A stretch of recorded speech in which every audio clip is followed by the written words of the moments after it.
and I'm really excited to be interviewing Scott Duffy. He has been featured on Inc. magazine, Entrepreneur magazine, and has a current partnership with Microsoft. We're going to be talking about the top 3 things that you can do to develop your skills and become a mega producer, and how he sold his last company to Richard Branson and the Virgin Group. You don't want to miss this.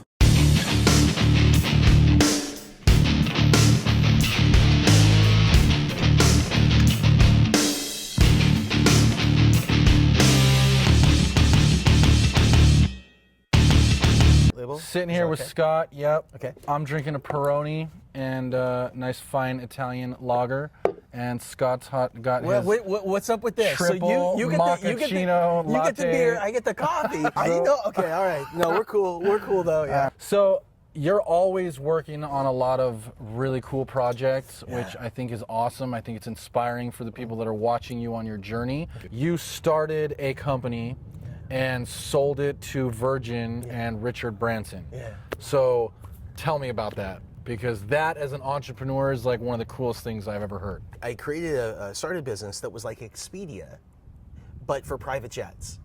And so people could go online, and if they flew private jets, instead of having to call a broker or look in they call the air charter guide, what you could do is you could go online to our site, you could do a search, find the inventory and book it from there. That was the idea. You never know where opportunity is going to come from, right?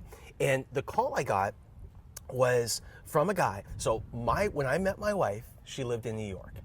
I was in LA. I would travel back to see her. And one time I traveled back, went out with a bunch of people. We went to this club. Afterwards, we went and had something to eat. And the guy next to me was on Richard Branson's reality TV show. And he didn't win, but they really loved him. And so they ended up, he's an amazing guy, they ended up hiring him. And his job was to look for businesses to invest in or things to start. So I get a call. It's on a Saturday night. Hey, Scott, I'm at a party right now, and I'm talking to somebody about private jets. We want to get into private aviation. And the person says, hey, do you know a guy named Scott Duffy in LA? He's working on this thing, and you should talk to him before you do anything. So he says, if you're the same Scott Duffy working on this project, would you give me a call on Monday? Wow. So I did, right? I pick up the phone, I call him. I said, what's up? He said, here's what we want to do. Would you let our BD, our business development group, pitch you next time you're in town in New York? And I said, no problem. He said, when are you in New York? I said, dude, it just so happens I'm there tomorrow. And he's like, really? That's great. Let me set something up. So obviously I'm not supposed to be there tomorrow. I get on the red eye, I go to New York, and I meet with the guys, right? So you had no plans to go there? No, of course I didn't. I meet with the guys, and we did our thing. And anyway, so that meeting and follow-ups and what happened over the next few months is what led to the deal with Virgin. And, I think that in life, like my friend Gary Goldstein says, he's like, if you have a dream or you have an opportunity, you have to chase that thing down when you get a break, like it's the last bus of the night. I think of it in the context of flow. And the way I think about flow is, if let's say you're water skiing, and if you water ski, what happens is there's a wake that develops behind the boat. And basically what that is you're riding in rough water, but the boat creates this really smooth stream. And that's where you ski. And that's when you're in flow. That's when the guy calls and says, would you come and meet with us? But here's the thing. What happens when we're skiing is we take ourselves outside the wake, right? And we go and we ski in the rough water, okay? So it's a little bumpy, it's a little choppy, but here's the thing. Now you want to get back in flow. You want to get back in the wake. And you have to go over some really rough water to do it. So it always happens. That's where most people fall, right? So I think that when we're in flow, when we have the opportunity, we have to hit that thing so hard, stay in flow, make shit happen. You know what's really cool about being in the real estate business is that if you just show up, you're 90% ahead of everybody else out there. That's the person in this business that absolutely crushes it. Yeah, they're winning every day because they show up and they do the work. And to your point, real estate has kind of a chronic reputation of showing up late, not returning phone calls, and it's just like those are the fundamentals. And if you just show up every day and you can at least do the fundamentals, you can at least get yourself 90% there. Yeah, right. Yeah. And by the way, you're lapping everybody that's just hanging out on the couch. Oh yeah, Yeah, for sure. They're sitting at home watching the Today Show, and you're already in there making phone calls. Like, you're gonna win.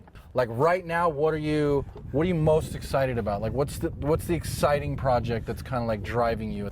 I think the most exciting thing is our show, Business and Burgers, because it's also so much fun. You know, it's Business and Burgers is a search for the best burger in America, and we say a side of tasty business advice.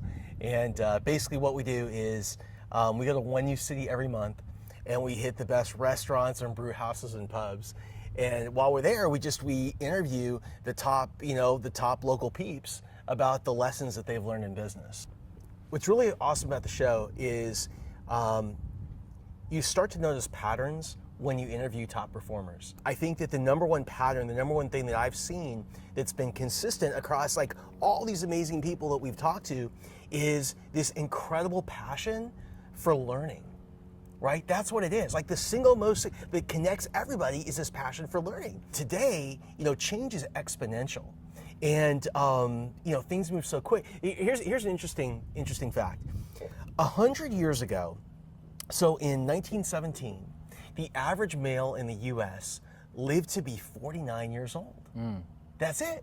That's it. 49. I'm 47. I mean, that's creeping pretty up scary. on death's door then. Well, no. So here's the thing. 100 years ago, being awesome at one thing, that may have been enough. That thing that you went to 5 years ago, like the thing that you were best at, your silver bullet, like the thing that always worked, your superhero power, that thing 5 years ago, that is your baggage today.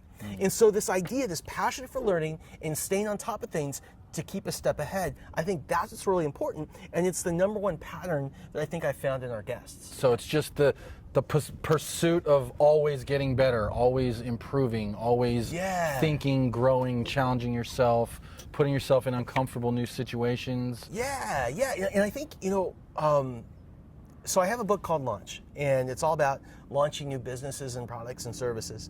And the most common question that people ask me that have read the book is, what do I do next? What happens now? I put all of my energy into getting my new business, right? Or my new whatever it is off the ground. Now what? I think about, how do we create breakthroughs? To me, innovation is a hard word. Breakthrough is something that's kind of magical. And so how do we continue to create breakthroughs that keep us ahead of the competition, both personally and in our business? And what's really cool is that when we can teach the people that we work with or that work for us how to create their own breakthroughs, like, that's when the real magic happens.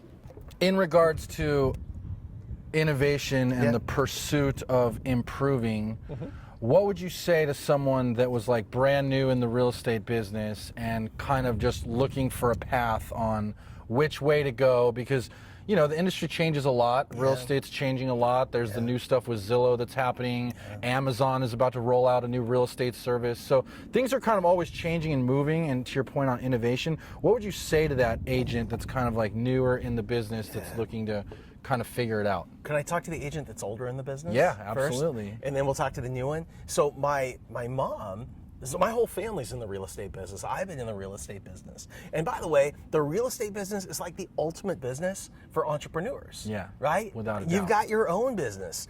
And my mom has sold about $1 billion in residential real estate in Los Angeles. Which is crazy. You were saying she's one of the top producers ever. Yeah, I mean, she's amazing. We talked about that thing you were great at 5 years ago being your baggage today. I think that what happens is people who are good at something like real estate, they tend to want to rely on what worked for them in the past versus learning that new skill. Right. They get complacent. They get complacent. Or maybe what happens is they don't get complacent. What they do is they work more and they work harder at the same thing that no longer works. So they'll tell you, they'll look at you and they'll say, what are you talking about? I work my tail off.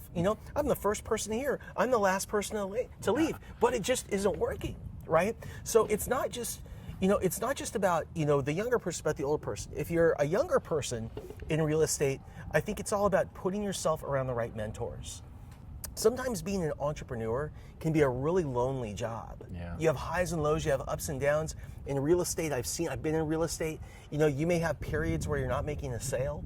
You may have periods where it feels like you've reached a plateau and you can't get off of it. right? And so what I always think to myself is, how do you put yourself around a group of like-minded people, and ideally leaders, that will help you to keep your mindset where it needs to be when things are tough? Like, say you wanted to learn how to play tennis. What would you do? You'd probably hire a coach, right? And the coach would teach you how to hold the racket, and they would stand on the same side of the net as you, and they would like lob balls to your forehand. And your job's simple. All you have to do is like swing and knock the ball over the net. That sounds really easy, right? Learn the motion. Learn the motion, but here's the thing, you totally suck. And the reason that you suck and you can't get it right is you have to think about it. And thinking gets in the way of real graceful movement. So you miss and you miss and you miss. Until one day, boom, you hit it perfectly. Like you always knew how to do it before. Here's the problem. The problem is when that moment happens, what most people think is they're ready to compete. But keep in mind, up until this point, your coach is on the same side of the net and they're lobbing balls to your forehand. You just got in the game. You just got in the game. Now you have to learn how to move side to side. So what happens is you've had this slight increase in performance, and now with a new skill, there's a little bit of a decrease, but you plateau. And so there's a plateau that's a little bit higher than the one before it. So what I always say is you have to understand when you're on that plateau, and it's okay, because that's when all the growth and all the progress is taking place. You know, so think this way. Think we're gonna plateau and go. We're gonna plateau and go and stay in that mindset. It's good advice. So It's the coffee. yeah, must be. You put together a 90-day launch plan. Yeah. Tell me about what that would look like for someone in real estate. Like, how could they do a 90-day launch plan starting today? Starting today. Well, I think that the biggest mistake that entrepreneurs and real estate agents make, and it's really one and the same, because like I said, entrepreneurs, real estate, same person, right, is they focus on too many things at once. And I call this hammers and nails syndrome. And here's what I mean. Let's say I give you one hammer and one nail, and your job's simple. All you have to do is hold that nail, bring that hammer back, and drive that nail into a piece of wood. Like really nail that one business. Now, the odds are you may miss the first time, you may miss the second time, but eventually I'll bet that you're gonna nail it. So let's say I give you two hammers and two nails. You got a problem. Who's gonna hold the nails? Now, say you find somebody crazy enough to do it, you have to hold a hammer in each hand, bring them both back at the same time and strike. And the odds are you're gonna miss the first time, the second, the third time. You may never get it right. Let's say give you 10 hammers and 10 nails. You get the points. Don't focus on everything, focus on one thing, really nail that one thing, and then move on to the next. And if what you need to help with understanding is, what is that next thing? Like, that's where Big Block comes in. You know, look to your coaches and look to your mentors, and they'll help guide you along the way. Right. As a third-party observer, what would you say really catapulted your mom into the stratospheric level of top producer, mega producer? How did that happen for her? Well, I think it's a few things. I think one is my mom developed a very high-end clientele, and she was incredibly discreet, and that was number one. In a city, in an industry where everyone talks, she never did, right? That's number one, and so she built trust. That's number one. Number two is my mom really paid attention to the details. My mom is a phenomenal negotiator, and she's not afraid to walk away. And I think that that's probably one of the greatest things I ever saw with my mom. Is my mom would walk away from stuff, and I'd be like, "You're like, what are you doing? You're crazy." And she'd laugh, and she'd be like, "They're gonna come back, you know. And if they don't come back, you know, it wasn't my." So my mom was very good at that. This is probably first on the list. Is my mom is great at mindset. And I think that in the real estate industry, like we were talking about earlier, we have highs and lows, we have ups and downs. I can remember from my own personal experience, you have a property that goes into escrow, and those next 30, 60, 90, however many days, that pit in my stomach or I'm not even sure what that feeling is, right? In there's a Yiddish word, spilkies, and it means those nervous knots in your stomach about, is this gonna close or is it not gonna close? The anxiety, the stress. The anxiety, the stress frickin' sucks, right? But my mom was very good at channeling her mindset And then when things didn't work, she was very good at getting things back. So that's really cool that you had that kind of sideline perspective on kind of watching her career. Yeah. And I just want to take what I think I heard you say and summarize it in the devil's in the details. Yeah. Right? She always looked out for her clients and always made sure. I mean, there's nothing better that you can do for your clients than literally put yourself in their shoes and act like you were the one buying or selling the home. And that's when you're really going to catch those little things. You're going to notice the little details, the things that maybe don't look right. And then number 2 was the negotiating skills, right? One of the best things you can always do is not be attached to the outcome and not be afraid to walk away, right? If you're not attached to the outcome, if you're not in there like begging for the deal, people can sense that. And if you're not attached and you're not worried about walking away, then that just gives you an upper hand at the negotiating table. The last thing I heard, which I really like and I think is critically important, and I think a lot of people underestimate, is just the mindset of what it takes in real estate and managing those ups and downs.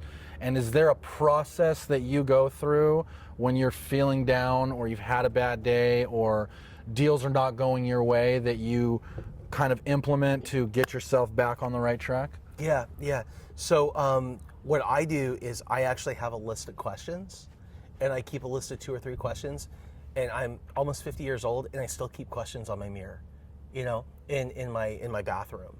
And what they are is they're questions, like they're just a reminder. And so what happens is the more you say those questions, the more you practice those questions, it becomes your automatic response. Just start asking them. It's like building a muscle, And once you build that muscle and it's strong, and by the way, if you go sideways and you get lazy or something happens and you go into that negative question mode, once you start again, muscles have memory and you can bounce right back.